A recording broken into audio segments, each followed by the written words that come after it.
Hitler दीदी। मेरी ननद सीमा दीदी अजय से करीब 16 साल बड़ी थी।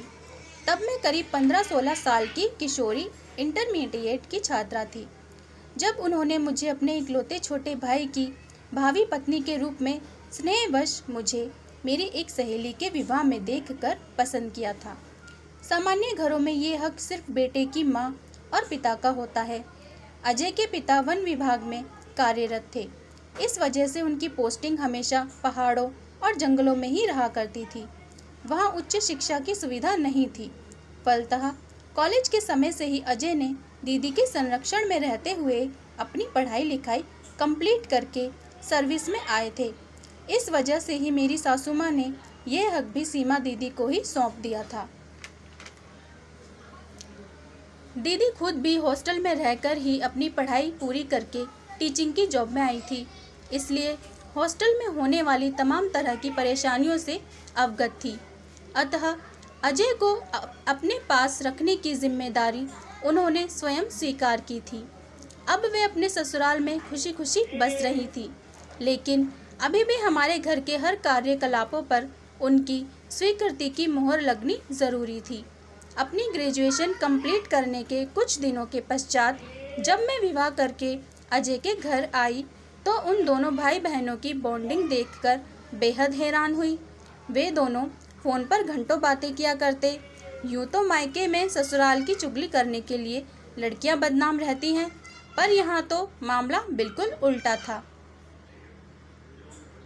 शुरू में तो बहुत परेशानी होती थी। मेरे भी भाई थे, मैं भी उनसे बातें किया करती थी, पर इन दोनों के जैसे नहीं। इन दोनों का प्यार ही अनोखा था। कभी कभी मुझे लगता है कि जैसे दूर रहकर भी वे अपनी चलाने से बाज नहीं आती। मैंने मन ही मन में उनका नाम सीमा दीदी की जगह हिटलर दीदी रख दिया। वैसे वे मुझको बहुत मान दिया करती एवं बाद में सासू माँ के नहीं रहने पर मेरा ख्याल बिल्कुल माँ जी की तरह ही रखती। इसलिए मैंने भी उन दोनों के इस आपसी व्यवहार के बीच में नहीं पड़ने का निश्चय किया और अपनी गृहस्थी और बच्चों में मगन रहने लगी। मेरे दोनों बच्चे भी उनसे सम्मोहित थे। अजय तक तो ठीक था, पर अब बच्चों में भी बुआ के प्रति वही समर्पण वाले भाव नजर आने पर मुझे अपनी सत्ता डगमगाती नजर आने लगी थी। मैं अंदर से एक सीमा तक उनसे डरती हुई मन ही मन ईर्ष्या भाव पालने लगी। बाद के दिनों में उनके खुद के बढ़ते बच्चों की वजह से थोड़ी व्यस्तता के चलते जब उनका घर में आना जाना कम हुआ, तब कहीं जाकर मैंने चैन की सांस ली। पर क्या हुआ, जो वे आ नहीं पाती थी। अब दोनों भाई बहन में दिन में 2-2 बार बातें होने लगी थी। कभी तो रात में सोने के वक्त भी फ़ोन आ जाया करता, लेकिन तब अजय समझदारी दिखाते और मुझे डिस्टर्ब ना करने के लिए ड्राइंग रूम में चले जाते। मैं भी ये सोचकर संतुष्ट रहती कि चलो जान बची तो लाखों पाए। यह सब चल ही रहा था कि एक दिन अचानक अजय की तबीयत खराब हो गई, और वो भी इस कदर कि डॉक्टरों ने यह कहते हुए जवाब दे दिया, मिसेज सिन्हा भगवान की शरण में जाएं। फिर मेरी हालत समझ सकते हैं।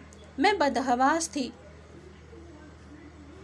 अस्पताल में बने छोटे से मंदिर में दिन रात ईश्वर के चरण पकड़कर बैठी रहती। खाने पीने, सिंदूर और टीका किसी चीज़ का होश नहीं था। सीमा दीदी आ गई थी। विवश होकर शीशे में से अजय को एकटक देखती रही। अगस्त के महीने में राखी नज़दीक थी, पर अजय को दूर से ही देखती हुई वे ना तो रो पा रही थी और ना कुछ कह पा रही थी। आईसीयू में रहने की वजह से उसे छूना तो दूर, उसके पास जाने की भी मना थी। अचानक वे मुड़ी मेरे पास आई और अपने ओढ़े हुए दुपट्टे की किनारी निकालकर मेरी कलाई में बांध दी।